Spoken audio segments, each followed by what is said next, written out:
Hello friends, welcome back to my channel Hub of NIE means News, Information and Education।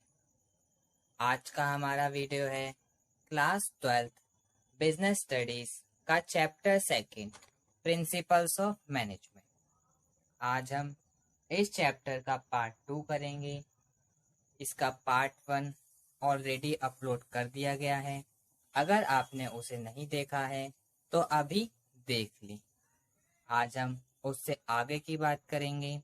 Part first में हम principle of management का meaning, उसके features, importance और significance के बारे में जाना।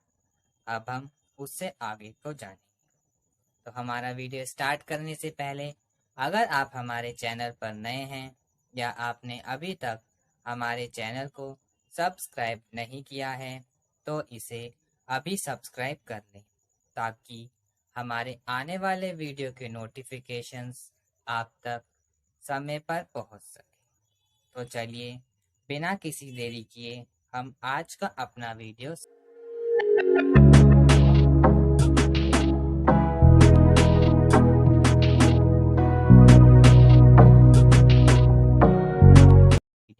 करते हैं। आज के वीडियो में हम सबसे पहले पढ़ेंगे फंडामेंटल प्रिंसिपल्स ऑफ मैनेजमेंट, जो कि हेनरी फ्योल द्वारा दिए गए। इसका पहला प्रिंसिपल है डिवीजन ऑफ वर्क। ये प्रिंसिपल कहता है कि according to this principle as far as possible the whole work should be divided into smaller parts. कि जितना जितना पॉसिबल हो सके पूरे वर्क को, जितना ज्यादा पॉसिबल हो सके पूरे वर्क को डिवाइड कर देना चाहिए स्मॉल पार्ट्स में। And each individual should be assigned only one part of the work. और हर एक पर्सन को सिर्फ एक ही काम के लिए असाइन करना चाहिए according to his ability and taste rapidity so that the benefits of specialisation may be achieve. मतलब उसके जब आप उसको काम दे रहे हो तो काम इस तरह के दो, उस बंदे को दो जो उस काम में परफेक्ट हो और वो एबल हो उस काम को करने को। इससे हमें स्पेशलाइजेशन के बेनिफिट्स भी अचीव होते हैं। अब हम इसका दूसरा प्रिंसिपल देखते हैं। दूसरा प्रिंसिपल है अथॉरिटी एंड रिस्पॉन्सिबिलिटी। ये हमें कहता है according to this principle authority and responsibility should go hand in hand. That means अगर आप किसी को अथॉरिटी दे रहे हो तो आपको रिस्पॉन्सिबिलिटी भी देनी है और उसी समय देनी है। It means that when a particular individual is given a particular work and he is made responsible for the result. This can be possible only when a given sufficient authority to discharge his responsibility. ये कहते हैं अगर आप किसी को authority देते हो तो सॉरी रिस्पॉन्सिबिलिटी देते हो तो उसको अथॉरिटी भी दो ताकि वो अपनी अपनी जो रिस्पॉन्सिबिलिटी है उसको पूरा कर सके। और अगर आप उसको अकाउंटेबल बना देते हो तो अकाउंटेबल मीन्स आंसरेबल, कि आपको आंसर करे रिजल्ट के लिए। तो उस सिचुएशन में आप उसको आंसरेबल तभी बना सकते हो जब उसे सफिशिएंट अथॉरिटी दोगे। अब हम इसका थर्ड प्रिंसिपल देखते हैं और थर्ड प्रिंसिपल है डिसिप्लिन।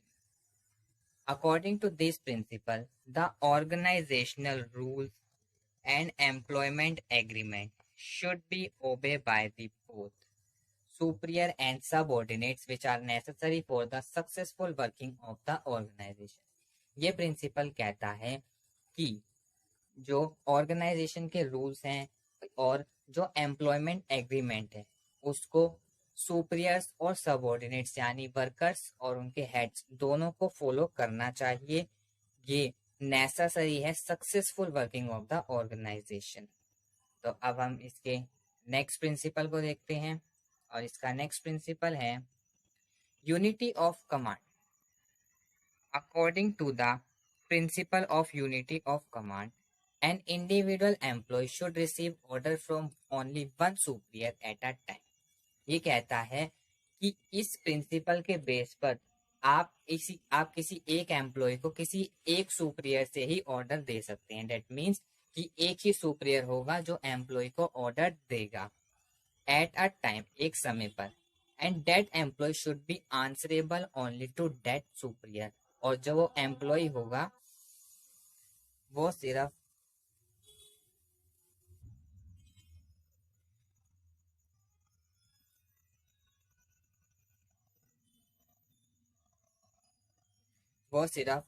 उसी एम्प्लॉय को सुपीरियर को आंसर देने के लिए लायबल होगा। दैट मीन्स इन्होंने हमें कहा यूनिटी ऑफ कमांड का प्रिंसिपल कहता है कि एक एम्प्लॉय को सिर्फ एक ही सुपीरियर कमांड देगा या कहीं ऑर्डर देगा, और वो एम्प्लॉय सिर्फ उसी सुपीरियर से के लिए आंसरेबल होगा। अगर कुछ उसका रिजल्ट नहीं आता है या अच्छा रिजल्ट आता है या कुछ ऐसी बात होती है तो उस कंडीशन में वो जो एम्प्लॉय होगा सिर्फ उसी सुपीरियर को आंसर देने के लिए लायबल होगा। अब हम इसका फिफ्थ प्रिंसिपल देखते हैं। फिफ्थ प्रिंसिपल है यूनिटी ऑफ डायरेक्शन। अब यूनिटी ऑफ डायरेक्शन कहता क्या है? Unity of direction means that there should be one head and one plan for a group of activities having the same objective. ये principle कहता है कि unity of direction का मतलब है कि सिर्फ एक हेड हो और एक ही प्लान। दैट मीन्स एक बॉस हो और किसी एक प्लान पर काम हो रहा हो किसी ग्रुप एक्टिविटी के लिए, और वो ग्रुप एक्टिविटी की जा रही हो किसी एक सेम ऑब्जेक्टिव के पर्पज पे। ऐसा नहीं कि आप अलग अलग एक्टिविटीज कर रहे हो और उसके लिए तुम्हें अलग अलग एक्टिविटीज कर रहे हो और अलग अलग ऑब्जेक्टिव के लिए कर रहे हो। ऑब्जेक्टिव सेम होना चाहिए, उसके लिए अलग अलग एक्टिविटीज होनी चाहिए, और उन एक्टिविटी का प्लान एक होना चाहिए और उसका हेड भी एक ही होना चाहिए। अब हम इसका नेक्स्ट प्रिंसिपल देखते हैं, और नेक्स्ट प्रिंसिपल है subordination of individual interest to general interest. ये कहता है according to this principle the interest of an organisation should take priority over the interest of any one individual employee. ये six principle कहता है कि आप हमेशा ऑर्गेनाइजेशन के इंटरेस्ट को प्रायोरिटी दो, ना कि एम्प्लॉय के इंटरेस्ट को। अब इससे मतलब क्या है?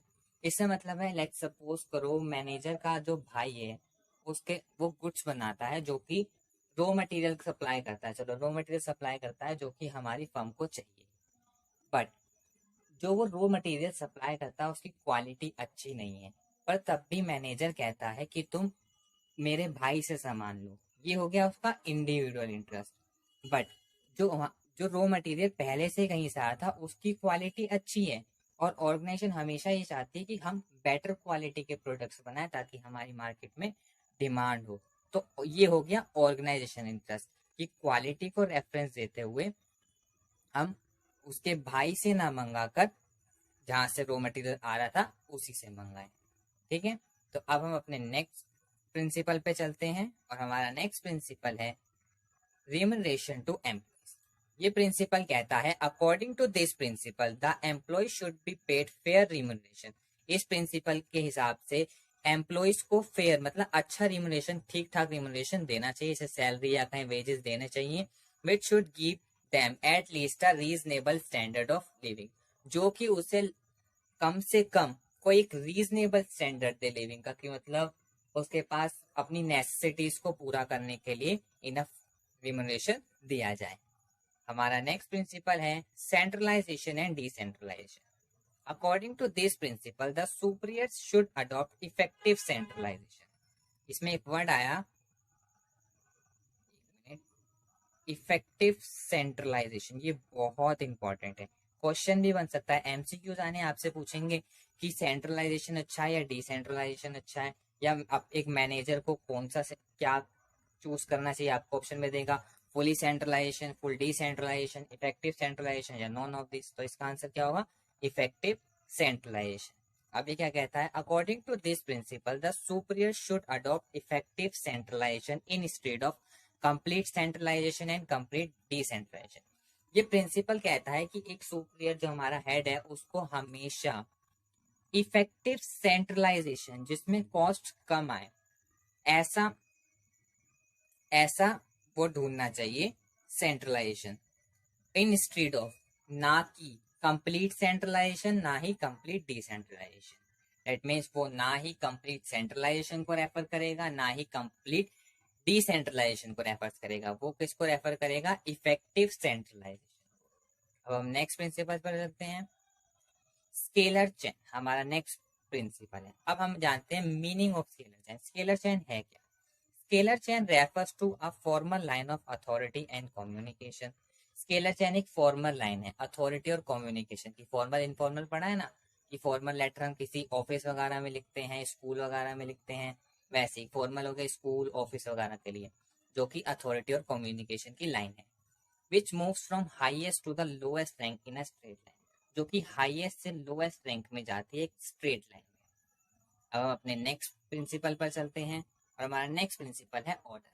According to the principle of order, a right person should be placed at right job and a right thing should be placed at a right job. Order principle कहता है कि आप एक सही पर्सन को सही जगह पर रखें, और एक सही थिंग यानी एक सही चीज को सही जगह पर रखें। इसको याद करने के लिए क्या याद करें, सिर्फ 2 word, right person right job, right thing right place. हमारा नेक्स्ट प्रिंसिपल है इक्विटी। अब ये इक्विटी का प्रिंसिपल क्या कहता है ये देखते हैं।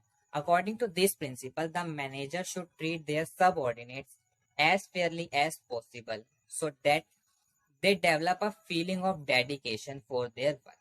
इक्विटी प्रिंसिपल कहता है एक मैनेजर को अपने अपने सबऑर्डिनेट्स को इतना अच्छे से, जितना अच्छे से हो सके उतने अच्छे से ट्रीट करना चाहिए, ताकि वो अपने अंदर डेडिकेशन की फीलिंग को डेवलप कर सके अपने वर्क के बेसिस पर। हम अपना नेक्स्ट प्रिंसिपल देखते हैं, और नेक्स्ट प्रिंसिपल है स्टेबिलिटी ऑफ पर्सोनल। अब स्टेबिलिटी ऑफ पर्सोनल क्या है? According to this principle, there should be a stability of tenure of the employee so that the work continuous efficiently. ये प्रिंसिपल कहता है कि जो एम्प्लॉयज को टेनर दिए जा रहे हैं, जो प्रॉफिट या सैलरीज दी जा रही है, वो उसमें स्टेबिलिटी होनी चाहिए, ताकि जो ऑर्गेनाइजेशन है वो कंटिन्यू रह सके इफेक्टिवली, दैट मीन्स कॉस्ट के रेफरेंस में।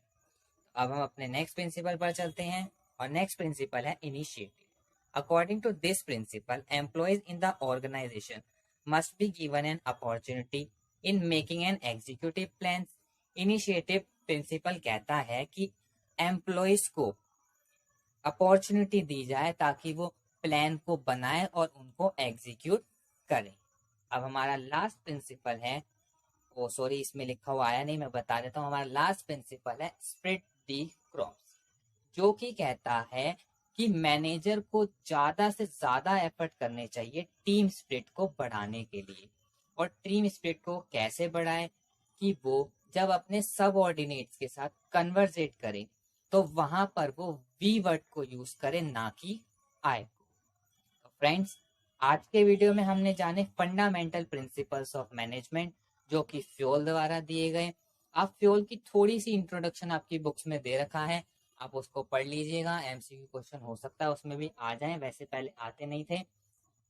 तो आज के वीडियो में बस इतना ही। अब हम अपने नेक्स्ट वीडियो में जानेंगे इसके साइंटिफिक प्रिंसिपल्स ऑफ मैनेजमेंट को। तब तक के लिए, अगर आपको हमारा वीडियो पसंद आया हो तो हमारे वीडियो को लाइक करें, शेयर करें, और इसे सब्सक्राइब करें। बेल आइकन दबाना ना भूलिएगा, ताकि मेरे आने वाले वीडियो के नोटिफिकेशंस आप तक समय पर पहुंच सके। Thank you for watching.